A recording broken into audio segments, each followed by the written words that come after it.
Now, what happens next is pretty bad as well. So Joseph is getting tons of favor, and he's very attractive to Potiphar's wife, who we find out is a seductive person.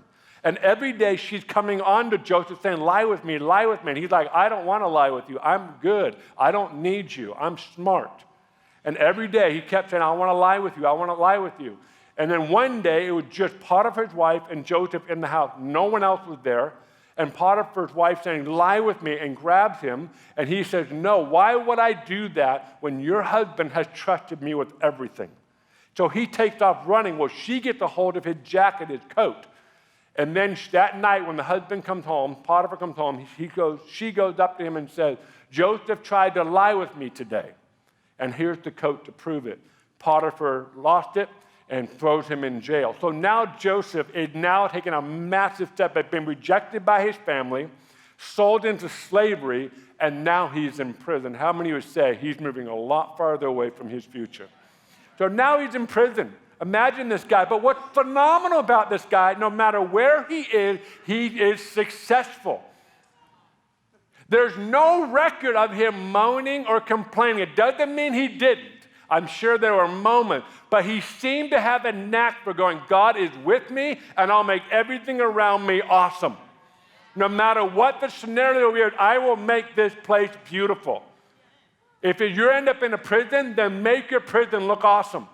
If you're in slavery, then be the best slave there is. If you've been rejected by your family, then walk in the ways of the Lord. Don't counteract the way that they treated you. Are you guys with me? So here we have Joseph is now in prison. Imagine that. And then there's a baker and a chef. And there's his prison mates. And the prison guards trusted Joseph with all the watch of the prison. He's now, again, no matter where Joseph is, he always rises to the top. Why? Because the Lord was with him, which is a good reminder for us. Now, these two guys have a dream. It's fascinating. Dreams keep coming up. Joseph is the dreamer and interpreter of dream. These two guys have a dream. They wake up one morning. They say, Joseph, we had these dreams last night. And Joseph goes, isn't God the interpreter of all dreams? Tell me your dream. So they tell him the dreams. And one guy, he goes, I'm really sorry, but you're going to be killed. Now, that takes a lot of courage. I mean, think about that for a moment. Imagine you being Joseph. I'd be like, how do I tell this guy the interpretation of his dream?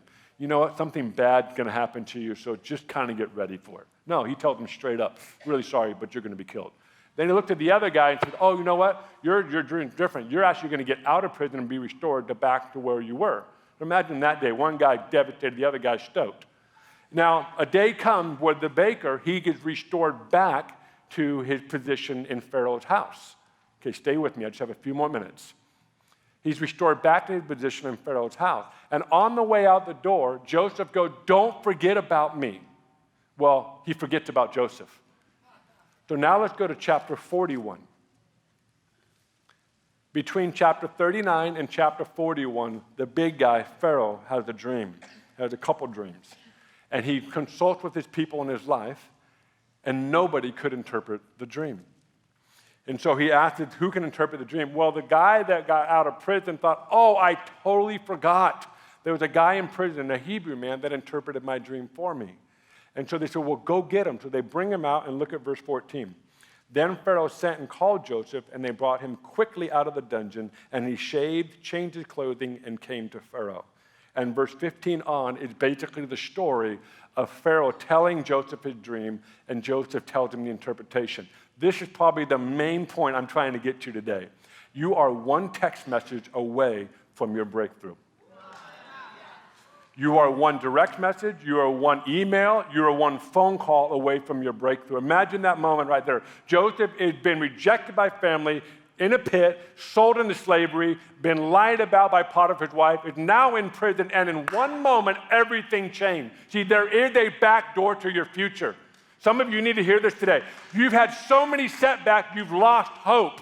You've lost courage. You've lost the will to fight. I'm telling you, if the Lord is with you, all it takes is one text message to get you back in the palace.